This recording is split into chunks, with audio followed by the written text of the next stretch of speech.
ஓம் முருகா போற்றி. ஓம் சரவண பவ. என் அன்பு குழந்தையே, நான் உன்னிடம் ஒன்றை தருவதற்காக பல முறை வந்தேன். ஆனால் நீயோ என்னை அலட்சியம் செய்துவிட்டு அவ்வப்போது வேறு பக்கம் திரும்பி விடுகின்றாய். இதுவரை உனக்கு கை கேட்டியது கை நழுவி போனிக் கொண்டே இருந்ததல்லவா? எதனால் என்று நினைக்கின்றாய்? கண் முன்னே இருந்தது காணாமல் போனது போன்ற சூழ்நிலைகள் எல்லாம் உனக்கு வந்து கொண்டே இருக்கிறதல்லவா? எதனால் என்று யோசித்தாயா? காணாமல் போனது கண் முன்னே வந்தது போன்ற சூழ்நிலைகள் எல்லாம் இனி முடிவுக்கு வரப்போகின்றது. அதனால்தான் இந்த முறை உன்னிடம் இதை கொடுத்தே ஆக வேண்டும் என்ற முடிவோடு நான் வந்திருக்கிறேன். நிச்சயம் நல்ல முடிவு உனக்கு கிடைக்கும். உன் வாழ்வில் ஒரு புதிய மாற்றம் வரும். எது உனக்கு ராசி இல்லாத நாள், ராசி இல்லாத தினம் என்று நினைத்து கொண்டிருக்கின்றாயோ, அதை இப்போது ராசியான தினமாக மாற்றப் போகின்றேன். ஏற்கனவே நான் சொன்னபடி உனக்கான நல்வினைகள் எல்லாம் செயல்பட ஆரம்பித்து விட்டன. சில விஷயங்கள் உனக்கு முட்டுக்கட்டையாக இருந்தாலும் உன் முன்னேற்றத்தை தடுக்க யாராலுமே இனி முடியாது. நீ இதுவரை எவ்வளவு நல்வினைகளை செய்திருந்தாயோ அந்த நல்வினைகள் எல்லாம் இப்போது செயல்பட ஆரம்பித்து விட்டன. இனி உனக்கு கவலையே கிடையாது என் தங்கமே. கைக்கு எட்டியது வாய்க்கு கிடைக்கவில்லை என்று கை நழுவி போனது எல்லாம் இனி உன் கண் முன்னே வரப்போகின்றது. காணாமல் போனது எல்லாம் ஒரு முடிவுக்கு வரப்போகிறது. உன் வாழ்வில் ஒரு புதிய மாற்றம் நிச்சயமாகவே வரும். பயப்படாதே, கலங்காதே. முட்டுக்கட்டையாக இருந்தவைகள் எல்லாவற்றையுமே அந்த நல்வினைகள் உடைத்து எறிய போகிறது. உன்னுடைய முன்னேற்றத்தை தடுக்க இங்கு யாருமே கிடையாது. அதை நீ மனதில் வைத்துக்கொள். உன்னுடைய பரபரப்பான வாழ்வின் நடுவே அவ்வப்போது சில நிமிடம் தியானங்கள் செய்வது உனக்கு தேவையான ஒன்று. புரிகிறதா? உனக்கு அலட்சியம் வேண்டாம். நீ உன் கவலைகளை என்னிடம் தெரிவித்தாய். ஆனால் நான் உன் கவலைகளை பற்றி உன்னிடம் பேசுவதை விட அதை நீ கடந்து போகும் ஆக்கப்பூர்வமான வழிகளை பற்றி பேசுவதையே நான் விரும்புகின்றேன். உன்னுடைய அனைத்து கவலைகளும் எனக்கு தெரியும். எல்லாவற்றையும் அறிந்தவன் நான். இந்த உலகில் எல்லாம் சரியானது போல் தோன்றும் போது நீ வேகம் எடுப்பாய். அது உன்னை இடறி விழிச்செய்யும். ஆனால் நிதானமும் நீ செய்த தானமும் தான் உன்னை தாங்கிக் கொண்டிருக்கும். கவலைப்படாதே, அது உனக்கு மிக சக்தியாகவே இருக்கும். நிதானத்தில் இருக்கும்போது முடிவெடுக்க வேண்டும். நிதானம் தவறும்போது நீ தியானம் செய்ய வேண்டும். அப்படி இருந்தால்தான் நீ செய்யும் ஒவ்வொரு செயலுமே நன்றாக முடியும். எல்லாமே நல்லதாகவே நடக்கும். நிதானத்தோடு முடிவெடுக்கும் எல்லாம் நிச்சயம் வெற்றி பெறும். வேகமாக அவசரமாக எந்த ஒரு முடிவும் எடுக்கக்கூடாது. அதில் உனக்கு பெரிய ஆபத்து மட்டும்தான் நிறைந்திருக்கும். நான் சொல்வது புரிகிறதா? உன் வாழ்க்கை நிச்சயம் கிடைக்கும். புதிய மாற்றத்தோடு நல்வாழ்க்கையை உன்னிடம் நான் கொண்டு வந்து சேர்ப்பேன். நல்லது நடந்து கொண்டே இருக்கும். உன்னை விட்டு சென்றதெல்லாம் உன் கை வந்து சேரும் இந்த நல்லாளில். எப்படி தெரியுமா? நீ மகிழ்ச்சியாக இருக்கப் போகின்றாய். எப்படி தெரியுமா? உனக்கு துணையாக நான் இருக்கின்றேன். உனக்கு வேண்டியது எல்லாவற்றையுமே நான் கொடுக்கப் போகின்றேன்.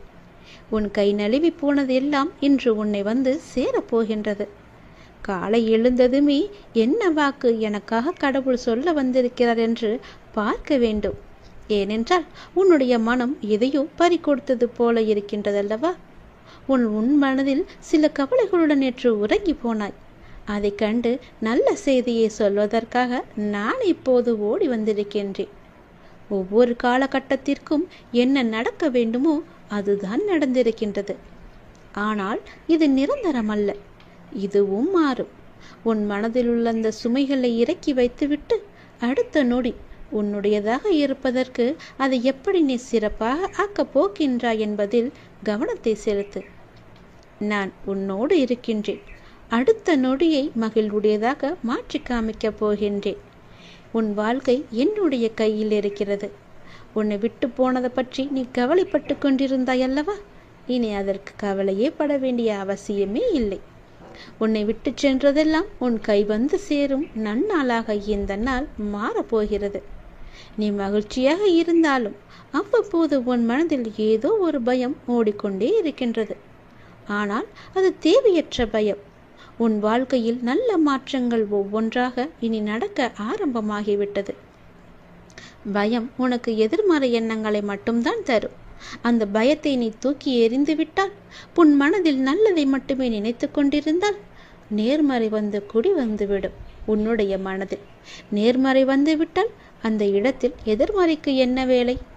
உன் செயல்பாட்டை தடுக்கும் எதிர்மறையை உடனே அழித்துவிடு. உன்னுடைய பயத்தை முழுவதுமாகவே விட்டுவிடு. நல்லதை மட்டும்தான் நினைக்க வேண்டியது உன்னுடைய வேலை. உனக்கு பல வழிகளின் நன்மைகளை கொண்டு வந்து சேர்ப்பது என்னுடைய கடமை. உன் வாழ்க்கை நிச்சயம் மாறும். நீ வாழ்வை எப்போதும் குறை சொல்லாமல் நீ ஏற்றுக்கொள்ள வேண்டும்.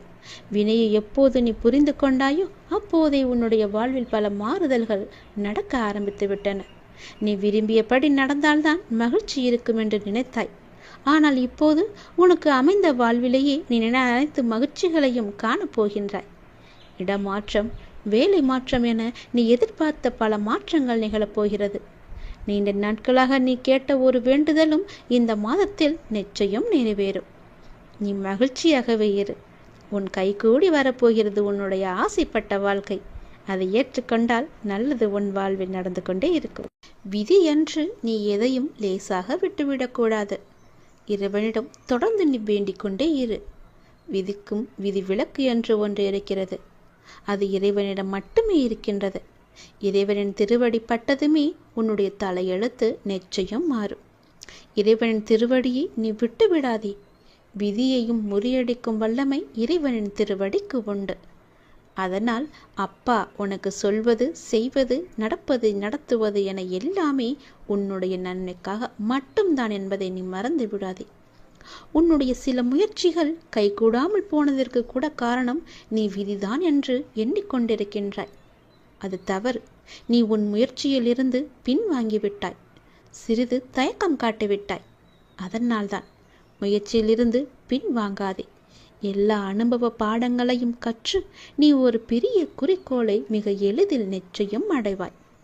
நீ என்னுடைய திருப்பாதங்களை பற்றிக்கொள். உன் தலையெழுத்து இதுதான் என்று விட்டுவிடாதே.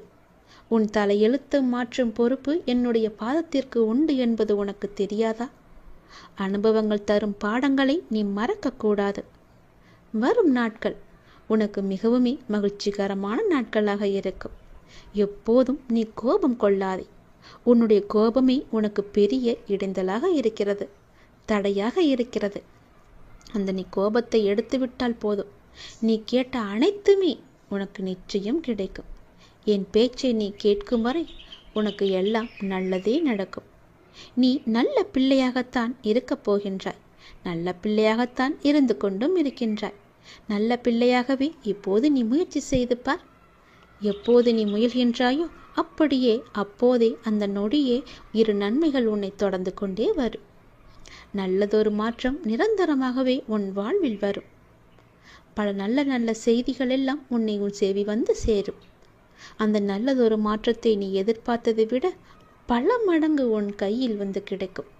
பல மடங்கு நன்மையும் சந்தோஷத்தையும் அள்ளித்தரப்போகிறது. அல்ல குறையாத சந்தோஷத்தை நீ அனுபவிக்கப் போகின்றாய். இது உன் அப்பாவின் வாக்கு. எப்பொழுதுமே நன்மையை மட்டும் செய்யும் உனக்கு நல்லது மட்டும்தான் நடக்கும்.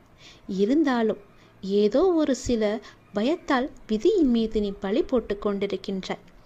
அந்த விதியை முறியடிக்கும் வல்லமை எனக்கு இருக்கிறது என்று நீ எப்போது நம்புகின்றாயோ அப்போதே உன் வாழ்வில் வெற்றி என்ற தீபத்தை நான் ஏற்றி விடுவேன். விதியை நீ முறியடித்து காமிக்க வேண்டும். விதியை முறியடிக்கும் வல்லமை என் திருவடி இருக்கிறது. என் திருவடியை நீ பற்றிக்கொள், இறுக பிடித்துக்கொள். உன் விதியை உன்னால் நிச்சயம் முறியடித்து காமிக்க முடியும். இது உன் அப்பாவின் மீது சத்தியம். நீ முயற்சி செய். உன் வாழ்க்கை மாறும். புதிய மாற்றங்கள் வரும். நல்லதொரு வாழ்க்கை உன் கையில் கிடைக்கும். நீ ஆசைப்பட்ட மாதிரியே உன் வாழ்க்கையை நீ சந்தோஷமாக வாழலாம். அப்பாவின் விருப்பப்படியே அனைத்துமே நடக்கிறது. சில நிகழ்வுகள் நமக்கு கெடுதல் என நினைப்போம். ஆனால் கடைசியில் அது நன்மையாகவே முடியும். அப்பா எது செய்தாலுமே அதில் நன்மை இருக்கும் என்று நீங்கள் முதலில் நம்ப வேண்டும். அப்பா நான் கேட்டதையெல்லாம் கொடுக்கவில்லை என்று நீங்கள் யோசிக்கலாம். அதில் ஒரு தீமை இருப்பதால் தான் அதை தட்டி இருக்கிறார் என்று நீங்கள் நினைத்து கொள்ளுங்கள். புண்ணியங்கள் அனைத்துக்கும் தலையாயது நன்றி பாராட்டுவது என்று ஏற்கனவே நான் சொல்லியிருக்கிறேன். அதனால் உங்களுக்கு யாரேனும் உதவி செய்தால் அவர்களுக்கு உடனே கூச்சமில்லாமல் உடனடியாகவே நன்றி சொல்லிவிடுங்கள். அதனால் நீங்கள் எந்த அளவிலும் குறைந்து போக மாட்டீர்கள். வாழ்க்கையில் உன்னை சுற்றி இருப்பவர்களை பற்றி கொஞ்சம் யோசித்துப்பார். யோசித்து பழகு. அவர்கள் யார், உனக்கு நல்லவர்களா தீயவானவர்களா என்று யோசித்து அவர்களிடம் நீ பழகு. அதனால் கூட உனக்கு தீமை ஏற்படலாம், கஷ்டங்கள் கூட ஏற்படலாம், பிரச்சனைகள் வரலாம். என்ன அப்பா இப்படி சொல்கிறீர்களே என்று என்மேல் நீ கோபித்து கொள்ளலாம், அல்லது உனக்கு மனம் குழப்பத்தை ஏற்படுத்தலாம். நீ இப்போதைய சூழ்நிலையில், இன்றைய நிலையில் உன்னை சுற்றியுள்ளவர்கள் நல்லவர்கள் இல்லை என்று சொல்கிறேன். என்னை நம்புவாயா இல்லை உன்னை சுற்றியுள்ளவர்களை நம்புவாயா என்று நீயே யோசித்துக்கொள். அவர்கள்தான் முக்கியம் என்றால் என் பேச்சை நீ விட்டுவிடு. இல்லை நான் தான் முக்கியம் என்றால் அவர்களை நீ விட்டுவிட வேண்டாம், கொஞ்சம் தள்ளியே வை. அவ்வளவுதான். தள்ளி இருந்து அவர்களை பார். அவர்கள் என்ன செய்கிறார்கள், என்ன சொல்கிறார்கள், உன்னை பற்றி என்னெல்லாம் பேசுகிறார்கள் என்று கொஞ்சம் தள்ளி இருந்தே பேசி பழகு. பார், உனக்கே புரியும் அவர்களை பற்றி. நான் சொல்வது எல்லாம் உண்மை, என் அப்பன் சொன்னது எல்லாமே உண்மை என்று உனக்கே ஒரு நாள் தெரிய வரும். அதனால்தான் இப்போதே உனக்கு நான் சொல்கிறேன். அவர்களை விட்டு நீ தூரமாக விலகி வந்துவிடு. தேவையில்லாமல் நீ உன்னை சுற்றியுள்ளவர்களிடம் போய் கோபத்தை காமிப்பது தவறு. கோபத்தை உங்களின் கேடயமாகவே உனக்குள்ளே வைத்துக்கொள். நீ அவர்களிடம் சென்று உன் கோபத்தை காமிப்பதால் உனக்கு என்ன ஆகும் என்று நினைக்கிறாய்? ஒன்றும் ஆகாது. உனக்கு சண்டைதான், தீயவைதான் ஏற்படும். உன்னுடைய நிம்மதிதான் குறையும். நீயாகவே வாழு. வாழ்க்கை சிறந்த ஒரு ஆசானாக உன்னை வழிநடத்தி செல்லும். உனக்கு முந்தி செல்பவர்களைக் கண்டு நீ கலங்கக்கூடாது. உனக்கான வெற்றியை உன்னால் மட்டுமே நிரப்ப முடியும். தோழாதே. உனக்கு துணையாக உன் அப்பா நான் இருக்கிறேன். நல்லதே நடக்கும். நீ என்ன செய்தாலும் நான் உன் மீது கோபம் கொள்ளவே மாட்டேன். நீ என் செல்ல குழந்தை. உனக்கு இன்னும் நான் பக்குவத்தை போதிக்கவே நான் தோல்வியை உனக்கு அனுமதித்தேன். நீ இன்னும் பக்குவப்பட வேண்டியிருக்கிறது. உனது சிந்தனை இன்றைய காலகட்டத்தை மட்டுமே பார்க்கின்றது. ஆனால் என்னுடைய நோக்கமோ உனது எதிர்காலம் நன்றாக இருக்க வேண்டும் என்று சிந்தனையில் இருக்கிறது. உன்னுடைய எதிர்காலம் தொடர்பானது. நீ அந்த காலத்தில் சிறப்பாக வாழ வேண்டும் இல்லையா? நீ சிறப்பாக வாழ வேண்டும் என்பதற்காக உன்னால் சகித்து கொள்ளக்கூடிய, உன்னால் உணர்ந்து கொள்ளக்கூடிய, உன்னால் முடியும் என்ற சூழ்நிலையில்தான், அந்த வகையில்தான் இத்தகைய சின்ன சின்ன பிரச்சனைகளை தந்து உன்னை நான் பக்குவப்படுத்துகிறேன். உன்னுடைய துன்பங்கள் எல்லாமே கடந்து போனவை. கடந்து போனதை நினைத்து நீ ஏன் கவலைப்பட்டு கொண்டிருக்கிறாய்? முடிந்து போனதை நினைத்து நீ வருத்தப்படுவதால் ஒரு பயனும் இல்லையே. ஏன் இப்படி கடந்ததையும் இழந்ததையும் நினைத்து வருந்தி கொண்டிருக்கிறாய்? நீ கவலையப்படாதே. உனக்கு துணையாகவே நான் இருப்பேன். உன்னுடைய கஷ்ட காலங்கள் எல்லாமே முடிந்துவிட்டது. நீ இழந்த அனைத்துமே உன்னிடம் திரும்ப வந்தடையும் நேரமும் வந்துவிட்டது. பிறகு எதற்காக தேவையில்லாமல் நீ கவலைப்பட்டு உன்னை நீயே வருத்தி கொண்டிருக்கிறாய்? எல்லாமே சரியாகிவிடும். உனக்கு வந்த துன்பம் எல்லாமே போய்விட்டது. இனி உன் வாழ்க்கையில் சந்தோஷமும் நிகழப்போகிறது. ஆனந்தமும் மகிழ்ச்சியும் துள்ளி குதிக்கப் போகிறது. உன் வீட்டில் ஆனந்தம் துள்ளி விளையாடப் போகிறது. நீயும் சந்தோஷமாகவே இருக்கப் போகிறாய். உன்னை நோக்கி வருகின்ற எல்லா ஆனந்தமும் நான் கொடுத்தது. உன்னுடைய கர்மவினை எல்லாவற்றையுமே நான் எரித்து விட்டேன். நீ எப்போது என் பேச்சை கேட்டு எனக்காக நீ மட்டை தேங்காய் வாங்கி கொண்டு வந்து என்னிடம் கொடுத்தாயோ, நான் சொன்னதை கேட்டு எனக்கு துவாரகமாயில் வந்து நெய் வாங்கி எனக்கு தீபம் ஏற்றிவிட்டாய் அல்லவா? இனி உன்னுடைய கர்மாக்கள் எல்லாமே நசிந்து போயின. நீ எப்போது என் துவாரகாயில் வந்து விளக்கு ஏற்றினாயோ, எப்போது எனது துவாரகமாயில் துணியில் வந்து அந்த தேங்காயை போட்டாயோ, அப்போதே உன்னுடைய கர்மவினை எல்லாமே முடிந்து விட்டன. இனி நீ சந்தோஷமாகவே இருக்கப் போகிறாய். ஜெயமாக இருக்கப் போகிறாய். உன்னை நோக்கி எல்லாமே நல்லதாகவே வந்து கொண்டிருக்கின்றன. நீ உன் வீட்டை தயார்படுத்திக்கொள். நல்லது வந்து கொண்டிருக்கிறது. உன் வீட்டு கதவை அது தட்டப்போகிறது. இனி வரிசையாகவே எல்லாமே நல்லதாகவே நடக்கும். நீ நினைத்தது எல்லாமே படிப்படியாகவே நடக்கும். நீ சந்தோஷமாக இரு. எல்லாமே உனக்கு வரிசையாக வந்து கொண்டே இருக்கின்றன.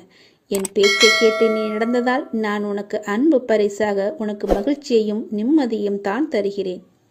இது நாடகம் நிறைந்த நரிகள் வாழும் உலகம். இது நல்லவர் யார் கெட்டவர் யார் என நிதானமாக யோசித்து செயல்பட வேண்டிய காலம் இது. ஏனென்றால் இது கலிகாலமாகிவிட்டது. நான் உன்னோடு இருக்கிறேன், நீ பயப்படாமல் இரு.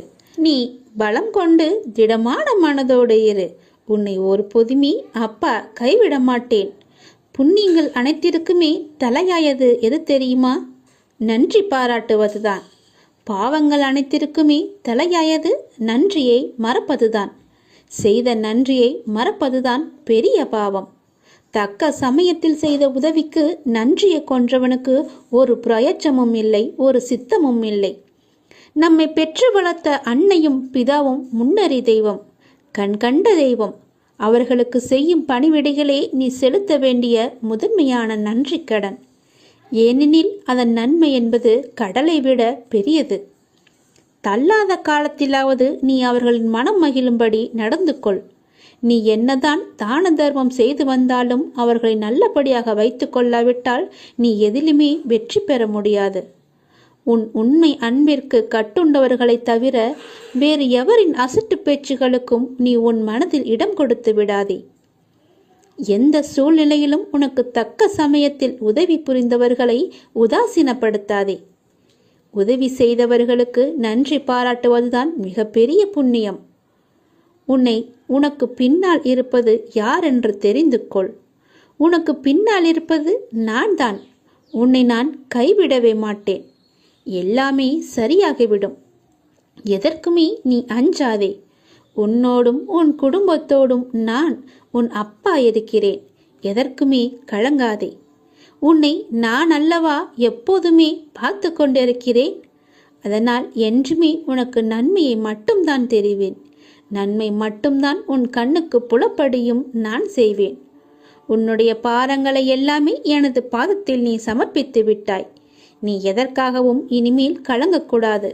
எப்போது உனது பாரங்களை எனது காலடியில் நீ விட்டாயோ அந்த நொடி முதலே உன்னுடைய கர்ம வினைகளை அகற்றி உனக்கு நல்லது நடக்க நான் ஆயத்தமாகிவிட்டேன். இப்பொழுது என்னுடைய தவக்காலம் முடிந்தது. உனக்கு நல்லதை நடக்க செய்ய போகிறேன். இப்போது உனக்கு நல்லது நடக்குவதற்காக நான் கண்கொண்டு திறந்து பார்த்திருக்கிறேன் உன்னை. என்னுடைய தவக்காலமே உனக்காக மட்டும்தான். எல்லாமே உனக்கு கைகூடி வரப்போகிறது. நீ துயரத்திலிருந்து நிச்சயமாகவே விடுபட போகிறாய். பல ஆனந்தத்தை நான் உனக்கு அள்ளித்தரப்போகிறேன். காத்திரு. மெல்ல மெல்ல உனது துன்பங்கள் எல்லாமே முடிவுக்கு வரும். உனக்கு கஷ்டத்திலிருந்தும் நோயிலிருந்தும் விடுதலை கிடைக்கும்படி நான் செய்வேன். உன்னுடைய கடன் பிரச்சனை எல்லாமே தீரப்போகிறது. நீ எதிர்பார்த்தபடியே உனக்கு பண வரவு இறக்கப் போகிறது. நீ வேண்டியபடியே நீ கேட்டபடியே அந்த பணத்தை நான் உனக்கு தரப்போகிறேன். நீ இப்போது பணம் இல்லாமல் தவித்து கொண்டிருக்கிறாய். உன் பண பிரச்சனையை தீர்ப்பதற்காகத்தான் நான் ஒருவரை அனுப்பியிருக்கிறேன். அவர் மூலம்தான் உனக்கு பணம் கிடைக்கப் போகிறது. யாரென்று அடையாளம் அறிந்து கொள், தெரிந்து கொள். வருவது நானாக கூட இருக்கலாம். இன்றைய காலகட்டத்தில் இந்த நிலையில் இன்றைய சூழலில் உனக்கு பணம் பெரிய ஒரு கஷ்டமாகவே இருக்கிறது. அந்த பண பிரச்சனை எல்லாமே தீரும் வகையில் நான் உனக்கு ஒரு வழியை ஏற்படுத்தியிருக்கிறேன். அந்த வழி சிறப்பானதாக இருக்கும். அதிலிருந்தே உன்னுடைய பண கஷ்டங்கள் எல்லாமே தீர்ந்துவிடும். அதிலிருந்துதான் உனக்கு நிரந்தர வருமானமும் கிடைக்கும். நீ கவலைப்படாதே. உன் பண பிரச்சனையை தீர்ப்பது என்னுடைய பொறுப்பு. நான் இன்றுதான் ஒருவரிடம் பணம் கொடுத்து அனுப்பியிருக்கிறேன். விரைவில் அவர் உன்னை தேடி வருவார். யாரென்று அறிந்து கொண்டு அந்த பணத்தை நீ வாங்கிக்கொள். நீயாக சென்றாலும் சரி, இல்லை அவராகவே வந்தாலும் சரி, கொடுப்பது நான் தான். உன் பண பிரச்சனை அதிலிருந்துதான் தீரப்போகிறது. நீ எப்போது அந்த பணத்தை வாங்குகிறாயோ அன்று முதலே என்னுடைய ஆசீர்வாதம் மூலம் உனக்கு பணம் கிடைத்து கொண்டே இருக்கும். உன்னுடைய கருமாக்கள் எல்லாமே நீங்க பெற்று உன்னுடைய கடன் பிரச்சனைகள் எல்லாமே தீர்ந்து பணமழையில் நீ நனையப் போகிறாய். உன்னுடைய கடன் பிரச்சனை, தீராத கஷ்டம் எல்லாமே நிவர்த்தியாய்விடும். கடன் நிற்கிறதே என்று கவலைப்படாதே. இனி உன் வாயிலிருந்து பணம் இல்லை என்ற சொல்லும் வரக்கூடாது. ஏனென்றால் பண பிரச்சனையை தீர்க்கத்தான் நான் ஒருவரை அனுப்பியிருக்கிறேன். நானும் வருவேன். எதிர்பார்த்து காத்திரு. நீ என்னை நோக்கி வர வேண்டும் என்றால் நீ நான் சொல்வதை போல செய்துவிடு. உனக்கு எல்லாமே நல்லதாகவே நடக்கும். உன்னுடைய தொழில் நீ இப்போது பார்த்து கொண்டிருக்கும் வேலை உனக்கு சிறப்பானதாக மாறி பல மடங்கு உத்தியோகத்தில் பதவி உயர்வு பெற்று கூடுதல் வருமானமும் கிடைக்கும்படி செய்கிறேன். செய்து கொண்டேன், செய்தும் விட்டேன். அது விரைவிலேயே உன் கையில் கிடைக்கும். நான் சொன்னது போலவே அந்த தை மாதத்திற்குள்ளே உனக்கு கிடைத்துவிடும். தை 1ஆம் தேதிக்குள் அதற்கான நல்ல செய்தியும் உன் காதுகளில் விழும். உன் பணப்பிரச்சனை முற்றிலுமாக நீங்கிவிடும். எனக்கு பண கஷ்டம் இருக்கிறது என்ற வார்த்தையை இனி உன் வாயிலிருந்து வராது. உனக்கு நல்லதாகவே நடக்கும். நல்லது மட்டுமே நடக்கும் உன் அப்பாவின் துணையோடு.